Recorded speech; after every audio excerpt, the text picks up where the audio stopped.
हमें अपडेट कर रहे हैं मलक मोहम्मद इमरान कुतुब शाही अमान। अपडेट से पहले हमारे चैनल को लाइक एंड सब्सक्राइब कर दें और साथ लगे घंटी के आइकॉन पर क्लिक कर दें ताकि आपको हर आने वाली नई वीडियो का नोटिफिकेशन सबसे पहले मिलता रहे। तो बढ़ते हैं आज की न्यूज़ की जानिब। चीफ ट्रैफिक ऑफिसर रावलपिंडी की तरफ से दी गई ट्रैफिक एडवाइजरी पर अमल करें। मरी जाने वाले सयाहों के लिए चंद अहम हिदायत जारी कर दी गई। मरी यानी मलका कौसार पर हैवी स्नोफॉल शुरू हो गई है।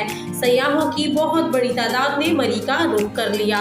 83,000 गाड़ियां अब तक मरी शहर में दाखिल हो चुकी हैं। इसलिए चीफ ट्रैफिक ऑफिसर रावलपिंडी ने चंद जरूरी और अहम हिदायत जारी की हैं जो सयाहों की जानों की हिफाजत के लिए बेहद जरूरी है।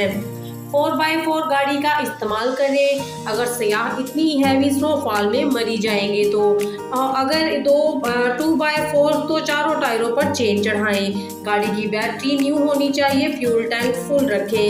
वन वे की खिलाफ वर्जी हरगिज ना करें। डबल लाइन बिल्कुल ना बनाएं। स्नो क्लियरिंग यूनिट स्प्रे करने वाली गाड़ियां उन्हें रास्ता दें। वो कुछ करेंगी तो रास्ता क्लियर होगा। रोड पर बर्फबारी के साथ मत खेलें। अगले 4-5 रोज तक बर्फबारी का सिलसिला जारी रहेगा, लिहाजा तमाम हिदायत पर अमल करें। देखते रहिए आपका अपना चैनल CCTV 49 न्यूज़ HD।